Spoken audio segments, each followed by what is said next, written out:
also extended to other cities, including Chicago, L.A., Philadelphia, and so forth, in which he marshaled up young people, perhaps to their parents' chagrin, and got them to feel the pain of another Jew, and got them to feel the sense of their own national identity. Um, and he formed large protests and groupings and so forth. And he was a person who had that kind of charismatic leadership that made a big difference in the mindset and the attitude of American Jews per se.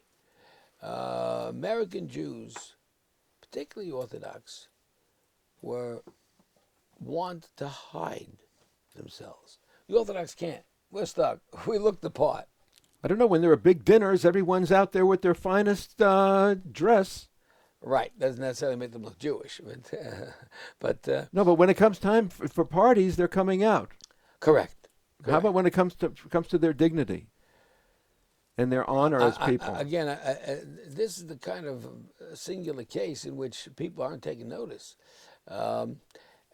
Again, you'd argue, well, it's one person. But then wait a second. What's the difference between one person and 100? Nothing. No.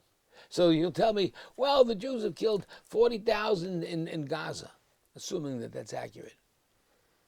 But what about the 1,200 before that? Well, it's disproportionate. I understand.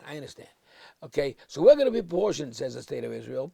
What did you do to these 1,200 and the hostages you took, 250 and all the babies you killed? We'll go in there and isolate and do the exact same thing. We'll take 1,200, we'll kill 1,200 people. We'll also shoot a few babies, destroy a few families, and of course, and rape a few women. And then, of course, proportionately, we'll take 250 hostages. That's not the answer. That's dumb. The answer is that you've been attacked. You have an obligation to hit back to the point where you stop it from ever happening again. If two people are into a fight and some guy slugs you, and he runs away, so you don't have an obligation to run after him and slug him back because he's afraid of you anyway. He ran away. If you do, then that's an act of revenge. Revenge is not right. But if he slugs you, and he keeps on slugging you until you slug him back, that's retaliation. That's not legitimate. That's a mitzvah. Slug him till he's down. Make sure that you're safe and you're protected. So we have a loss of one single human life. It happens to be personal to us because he's a kinsman. He's a Jew.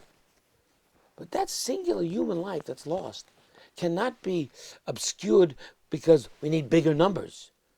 Justice should be served on this case simply to say the loss of singular human life is a disgrace to humanity, particularly if it came out of a proactive and aggressive act of violence.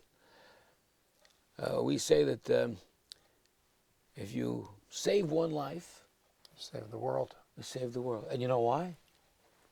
Because when God created the world, he created lots of animals, lots of fish, lots of birds, lots of stars.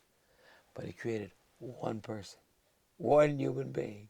The whole world is worth one human being. The loss of one human being is the diminishment of our own humanity, each and every one of us. And that can't be tolerated. So is this a matter just for the Jews of Los Angeles? It's a matter of the United States. It's a matter of the American government. It's a matter of local government. It's a matter of determining whether or not Thousand Oaks is a safe place to live. And that the people who govern Thousand Oaks, the legislature or the mayor or whatever city structure of government you have, should be ashamed. Well, what happened in Minneapolis became a whole national cause. How about this? Why isn't Paul Kessler the Jewish George Floyd? Or could it be and ought it be? I think it ought to be. I don't think that... I think for one thing, the media had this for 24 hours and let it go. I don't think they were interested. But in, listen, Why wouldn't they be interested? not It's a question. Jews. Jews don't matter. no, but among Jews, look how October 7th has become a Jewish cause. It's not become an American cause. Okay, but among Jews across the country, Fine. Because again, we fall into the same trap. Big numbers, 1,200. If let's say, 1,200 killed in Israel. right, Yeah. let's say on October 7th, one Palestinian breached the wall and found one Jew and shot that one Jew. Big deal. I mean, let's put it this way. Through the years,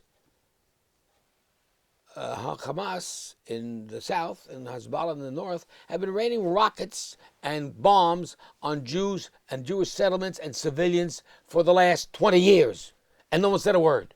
Oh, you know why? Because we got the drone and we could stop it. That doesn't mean that's right. One singular missile that's fired there deserves 500 missiles back until they stop. And they haven't. And the same thing here. People get a message that Jewish life is cheap.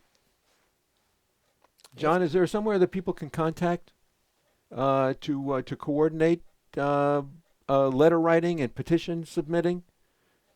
Can they do that through you? Sure, absolutely. You have a website? No, I don't. I don't have a. I'll post a web address over the video that Okay. people can. What about a mass contact you. mailing that would ask Jewish people on the day of December 13th? Yeah. Before No, on that day. to ask them before to do something when? To assemble on December 13th in front of that courthouse. I want 500 Jews in front of that courthouse on December 13th. Let the media take notice of that.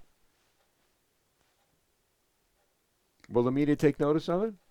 Well, We have to get the media. I mean, you so the media hasn't bring even been. you yeah. bring me 100, and I'll tell you what I'll do.